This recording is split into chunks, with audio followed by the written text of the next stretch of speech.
말도 많고 탈도 많은 이 올림픽, 거기에 하이라이트가 무엇이었습니까? 마지막 마라톤에 42.195m를 그 승리의 소식을 전하고 그 자리에 엎드려 죽었던 그 한 전령의 그 고귀한 희생을 기념해서 이 마라톤의 꽃이 이제 올림픽의 휘날레를 장식을 해요. 그런데 우리 신앙도 어떤 면에서는 이 마라톤의 비유가 된단 말이죠. 처음에 잘 뛴다고 해서 잘 뛰는 게 아니에요. 끝까지 완주를 해야 하는데 사도 바울은 이런 표현을 썼어요. 내가 선한 싸움을 싸우고 나의 달려갈 길을 마치고 믿음을 지켰으니 이제 후로는 나를 위하여 의의 면류관이 예비되었으므로 주 곧 의로우신 재판장이 그날에 내게 주실 것이나 내게만 아니라 주의 나타나심을 사모하는 모든 자에게도니라. 이 말의 의미가 무엇입니까? 신앙은 끊임없이 분투해야 돼요. 그래서 우리는 이 세상 나그네 길을, 광야와 같은 길을, 힘들고 험한 길을 걸어가요. 그래서 예전에는 우리가 찬양도 많이 그런 노래에 집중이 됐어요. 저 높은 곳을 향하여 날마다 나아갑니다. 십자가 튼튼히 붙잡고 주님을 사랑합니다. 저 높은 곳을 향해서 올라가고 더 올라가고 독수리처럼 더 올라가는 신앙의 증진을 꿈꾸었어요. 그런데 어느 순간인가부터 이런 노래들이 부담스러워지기 시작했어요. 그 이유는 다름 아닌 이 세속화 때문에 그래요. 세상에 한눈 팔기 시작했다. 세상이 좋아 보이기 시작했다. 세상이 살만한 곳이 됐다는 겁니다. 이것은 결과적으로 우리의 영적 시선을 주님에게서 빼앗기고 있다는 거예요. 그래서 우리의 모든 시선을 주님께 고정시키고 내가 주님을 위해 살려고 할 때 주님이 나를 위해서 일하시는 모습을 수없이 경험했을 겁니다. 근데 지금은 어떠냐 이거죠. 여러분 그 시대에 아주 그 불명예스러운 이름을 간직한 카사노바라고 하는 사람을 알 겁니다. 카사노바에 대해서 여러분들이 얼마나 압니까? 저는 카사노바의 이야기를 보면서 굉장히 의아해했어요. 이 사람은 초중고를 다닐 때 얼마나 공부를 잘했는지 학교에서 더 이상 가르칠 것이 없다고 그랬어요. 5개 국어를 능통했어요. 40여 권의 책을 썼어요. 18살에 법학 박사학위를 받았어요. 학교에서 더 이상 가르칠 것이 없다고 하는 천재였어요. 그리고 그는 17살 때 자기 아버지가 광대 출신이었는데 자신은 이 신분 상승을 위해서 자기가 할 수 있는 유일한 길이 뭘까를 생각해서 군인이 되거나 신부가 되려고 했어요. 신부 수업을 받았어요. 근데 이 사람이 수녀 2명을 범하고 나중에 이 사람이 문제를 일으키면서 이 난봉죄로 말미암아 감옥에 갇히게 돼요. 감옥에 갇히는데 얼마나 힘든 감옥이었냐면 납으로 이 범인을 눌러놓는 거예요. 그러니까 밥 먹는 시간 외에는 거의 그런 형벌을 받기 시작했어요. 그런데 그가 탈출을 시도합니다. 1년 반 만에. 그래서 탈출해가지고 그 감옥에다 유명한 낙서를 썼어요. 너희들이 내 허락 없이 나를 가두었으니 나도 너희들의 허락을 구하지 않고 이곳을 탈출하노라. 탈출해가지고 프랑스로 도망가 버렸어요. 그래서 루이 14세와 함께 어려움에 빠진 프랑스의 재정, 왕궁의 재정을 만들기 위해서 그 왕가에 접촉을 해요. 근데 그 재정을 뭘로 극복하느냐? 놀랍게도 복권을 만들었어요. 그리고 최초의 이 카사노바가 복권을 만든 사람이에요. 지오반니 지아 카사노바. 이 유명한 인물이 나중에 모차르트를 또 만나요. 그래서 돈요반니라고 하는 이 유명한 그 음악 가사를 이 사람이 다 고쳐줘요. 대단한 인물이에요. 그리고 이 사람은 상류층의 모든 사람들과 사교를 하게 돼요. 근데 그는 결국은 희대의 이 남봉꾼으로 이름을 알려지고 말았는데, 저는 그렇게 봤어요. 한 사람의 생애가 어떻게 드려지느냐에 따라서 그의 기억을 누가 어떤 평가를 해줄 것이냐로 끝나는 것이다. 우리도 지금 평가받고 있을 거예요. 하나님은 한 사람 한 사람에 대한 모든 그 개인 평가를 하고 계실 것이다. 그래서 요한복음 14장에 보면 나의 계명을 지키는 자라야 나를 사랑하는 자니, 나를 사랑하는 자는 내 아버지께서 사랑을 받을 것이요, 내 아버지께 사랑을 받을 것이요, 나도 그를 사랑하여 그에게 나를 나타내리라. 저는 이 말씀을 암송하면서 우리 신앙의 길이 뭘까? 그것은 내가 하나님의 계명을 지키는 거예요. 그게 하나님을 사랑하는 거예요. 근데 하나님을 사랑하는 사람에게는 하나님이 그의 삶에 나타나요. 나타난다는 말은 그 사람의 도움이 되어주신다는 거예요. 그렇지 않으면 우리도 모르는 사이에 우리는 하나님이 없는 삶을 살게 돼요. 그러면 저는 우리 신앙의 초점을 다시 한번 생각해 보게 됐어요. 요즘 카메라는 소위 자동 손떨림 방지 기능까지 다 제공이 돼서 사진을 아무렇게 찍어도 잘 나와요. 근데 옛날에 제가 갖고 있는 수동식 카메라, 제가 갖고 있었던 카메라, 지금도 갖고 있습니다만 아사히 펜탁스라고 있어요. 근데 이거는 굉장히 심도를 깊게 잡는 사진이에요. 근데 그 사진을 초점을 잘 잡고 이 소위 셔터를 누를 때 최소한의 움직임을 요구해요.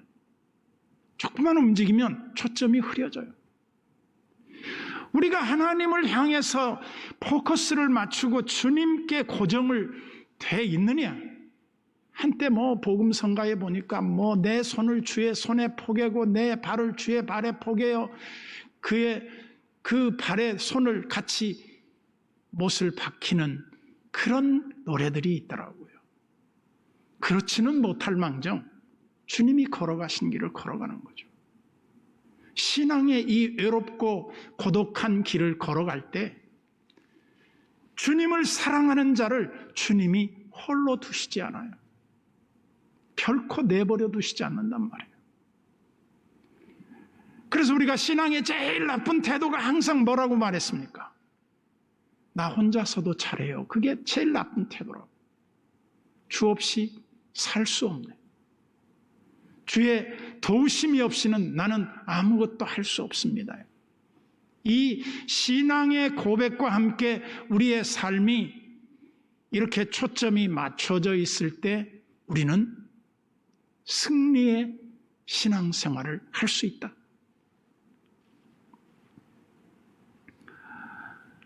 그래서 우리는 하나님의 은혜와 사랑은 내 하기에 따라 달라져 있는데 어떻게 하느냐 이거죠. 우리는 신앙의 노력이 필요합니다. 사도 바울은 빌립보서 2장에 뭐라고 말했어? 두렵고 떨림으로 너희의 구원을 이루라고 말해. 심지어 바울이 뭐라고 말을까지 하느냐면 내가 참 두려워하는 일이 하나 있다. 그건 뭐냐면 내가 다른 사람을 다 복음을 전해서 그들이 구원을 받고 나는 버림을 당할까 두려워하노라 그랬어요. 이 말이 무슨 말입니까?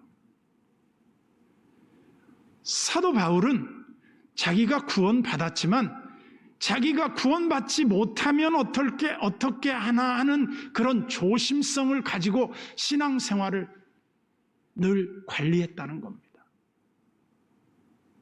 여러분, 교리적으로는 안 맞는 말이에요.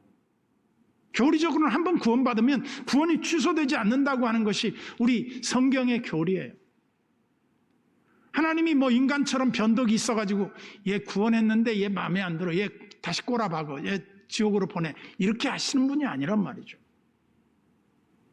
그러나 우리가 주님 앞에 진정으로 잘했다 칭찬을 받고 착하고 충성된 종아 나의 즐거움에 참여하라 하는 사람이 있을까 하면 어떤 사람은 나는 너를 알지 못한다. 난 너를 도무지 모른다. 관계에 단절이 와요. 누가 이 객관적인 사실 앞에서 우리 자신을 하나님 앞에 증명받을 수 있습니까? 몰라요. 아무도 몰라요. 우리 구원에 대한 확실성과 동시에 불확실성을 갖고 있어요. 그게 뭐냐? 마지막 심판 때에 우리 주님 앞에 섰을 때 우리 주님의 평가가 누구에게 어떤 평가가 주어질지 아무도 몰라요. 그래서 우리는 두렵고 떨림으로 우리의 구원을 관리해야 할 책임이 있다 이거예요. 여러분, 성경을 보면서 다양한 사람들을 만나게 됩니다. 저는 구약시대의 다윗을 보면서 참 그렇게도 하나님이 사랑하고 그렇게도 마음을 다해서 하나님을 사랑했던 사람인데 이 관계가 한번 깨지는 때가 있어요. 여러분들이 그 열왕기상을 보면서 사무엘상을 보면서 뭘 깨닫습니까? 이 다윗의 등장과 함께 하나님이 다윗만 위해서 모든 걸 아낌없이 다 허락해줘요. 그런데 다윗의 전반기와 후반기가 나눠져요. 그 전반기와 후반기가 어디에서 꺾이는 줄 아십니까? 놀랍게도 밧세바 사건으로 바뀌어져요. 밧세바를 다윗이 범하기 전까지 성경은 한결같이 이런 표현을 씁니다. 다윗이 어디로 가든지 하나님이 그와 함께 하심으로 이기게 하셨더라. 즉 하나님의 동행하심과 승리는 거의 비례해요. 완전히 비례해요. 그러나 하나님을 버렸다, 하나님을 떠났다, 승리가 없어요. 그래서 밧세바가 그 다윗의 삶에 끼어든 이후에 아이러니죠. 그 기록이 다시 나오지 않습니다. 성경 찾아보세요. 하나님이 다윗과 함께 하셔서 어디로 가든지 그가 이기게 하셨더라. 더 이상 안 나와요. 전 그걸 우리 신앙의 AD와 BC라고 나눠봤어요. 우리의 신앙이 롱런할 수 있는 비결이 뭘까? 그것은 다름 아닌 하나님을 끝까지 사랑하고 우리의 시선을 주님께 고정하는 것이다. 그래서 지금까지 받은 은혜도 중요하지만 그 이후의 삶을 지속적으로 복되게 이끌어가는 방법이 있다면 그게 뭘까? 그것은 깨어있는 거예요. 하나님 앞에 우리의 신앙의 시선을 고정하는 데 있다. 이게 깨어져 버리면 다 깨어지는 거예요. 여러분들이 과연 주님 앞에 받은 은혜가 헛되지 않도록 해라. 다윗은 밧세바를 범하기 전까지는 전쟁의 최일선에 앞섰습니다. 그리고 하나님이 그와 동행했어요. 그런데 나라가 부강해지고 안전해지고 먹고 살만해지니까 신하들이 이렇게 주청을 듭니다. 요압이 특히 그랬어요. 왕이여, 왕께서는 더 이상 전쟁에 참여하시지 말고 왕궁을 지키소서. 당신은 우리 전체보다 더 크십니다. 그 제안을 다윗이 받아들여요. 그리고 나서 어떻게 합니까? 왕궁에 머물러요. 이 전쟁의 용사가 전쟁터에 동료들이 다 나가 있는데 자기는 왕궁에 한가롭게 시간을 보내요. 그래, 죄라고 하는 건 참 묘해요. 한가로움이 우리의 죄를 아주 이 틈을 만들어줘요. 그래서 결국 다윗이 어떻게 합니까? 성루를 거닐어요. 그러다가 저 성 아래 목욕하는 한 아름다운 여인을 발견하게 돼요. 무감각해요. 왜? 자기 삶이 안정에 들어갔으니까. 그때 다윗이 여인을 자기에게 숙청들게 하죠. 그때 다윗은 끝나버린 겁니다. 우리가 생각할 때 아주 작은 인생의 이 죄의 틈이 우리를 파고들면 우리 인생이 복잡해지기 시작해요. 여러분들이 잘 아시죠? 사막을 여행하는 사람들에게 가장 힘든 것은 뜨거운 태양도 모래바람도 아닌 내 신발 속에 들어와 있는 작은 모래알이라고 하는 사실이죠. 큰 것이 우리를 넘어뜨리는 게 아니에요. 아주 작은 것이 우리를 넘어뜨려요. 여러분, 작은 것이 큰 차이를 가져온다는 것 많이 들었죠. 그래서 오늘 본문으로 다시 돌아가 보시죠. 이러므로 우리에게 구름같이 둘러싼 허다한 증인들이 있으니 모든 무거운 것과 그랬어요. 여러분, 여기서 무거운 게 뭡니까? 우리를 짓누르는 죄의 무거움, 죄짐이죠. 이 무거운 것을 다 내려놔야 돼요. 그리고 또 얼매이기 쉬운 죄와 이 죄 문제, 죄가 인생의 모든 것을 파고들 때 그 삶을 한마디로 망가뜨려요. 유혹과 시련을 이기는 것이 결코 쉬운 일은 아니에요. 미국의 ESPN에서 발표한 바에 의하면 스포츠계에서 제일 힘든 운동이 뭘까 연구를 해봤어요. 그랬더니 제일 힘든 운동이 권투라는 거예요. 그래서 계속 권투는 링에 올라가기 전부터 자기 그 몸무게에 조절하는 데 실패한 사람은 링에서 이길 수 없다는 거예요. 두 번째로 어려운 게 뭐냐? 테니스라는 거예요. 그 민첩성은 하루아침에 길러지지 않는다는 거예요. 그리고 특히 테니스가 힘든 거는 5시간 가까이 무제한으로 이거 시간 제한이 없다는 겁니다. 너무너무 힘든 운동인데 이걸 승리하기 위해서는 지독한 훈련이 필요하다는 거예요. 그래서 여러분, 테니스 선수가 롱런하는 거는 거의 불가능합니다. 얼마 가지 못해요. 다른 어떤 운동선수보다 그 영광의 타이틀을 갖고 있는 기간이 짧은 게 테니스와 이 권투 선수들이에요. 마찬가지예요. 마라톤을 2번 우승하는 사람이 거의 없어요. 있을런지도 모르겠지만 놀라운 기록도 하나 있더라고요. 세계 마라톤 기록 보유자가 올림픽에서 우승한 예가 한 번도 없대요. 참 아이러니죠. 무엇 때문이냐? 그만큼 변수가 많은 거라는 거예요. 그래서 우리는 주님께 우리의 삶의 모든 초점을 맞추고 주님을 기쁘시게 하기 위해서 우리의 신앙의 분투를 멈춰서는 안 된다. 그래서 지상교회를 성도들에게 뭐라고 말합니까? 성령의 전신 갑주를 입으라 그래요. 자기 무장을 하라는 겁니다. 영적 무장을 하라는 거예요.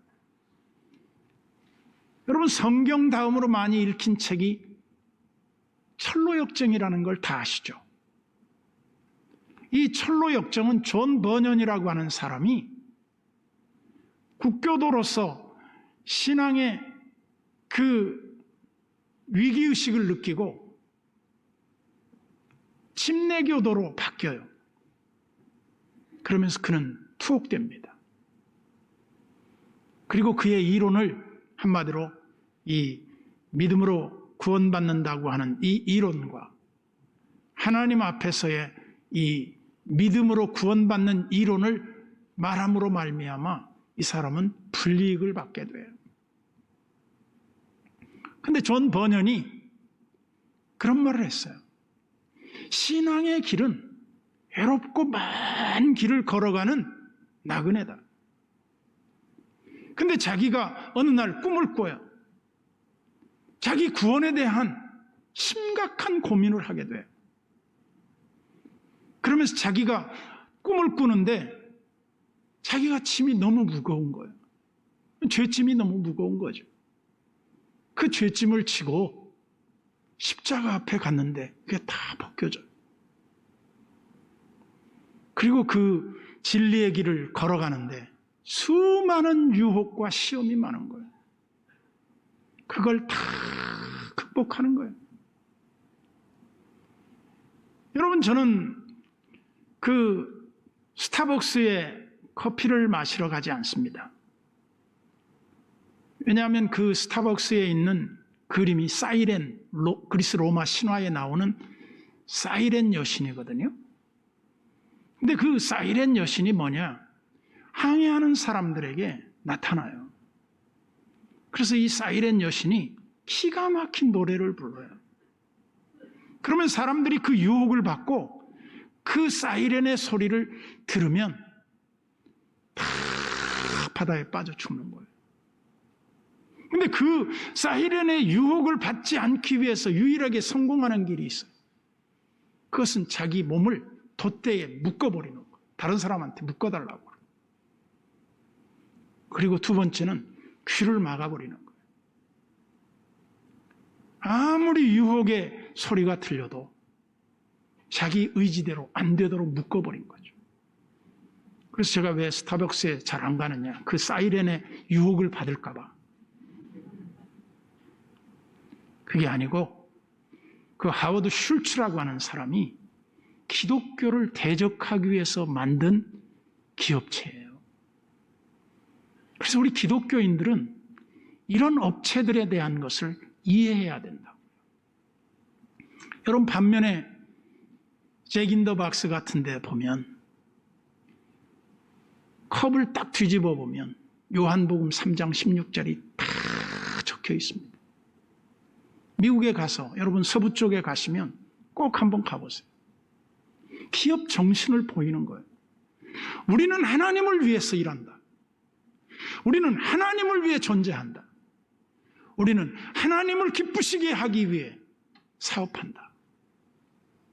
하나님의 영광을 위해서 우리는 존재한다는 사실을 수없이 되놓이고 자기 자신을 확증시키는 거예요.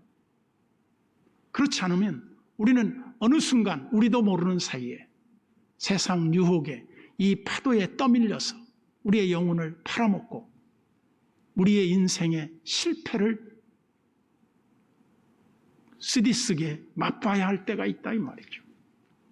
다시 한번 우리의 신앙을 주님께 고정하고 주님 앞에 서는 그날까지 여러분 정신을 차리고 깨어 근신하여 주님 앞에 잘했다 칭찬받는 그날까지 우리 신앙의 마라톤을 멈추지 않기를 바랍니다.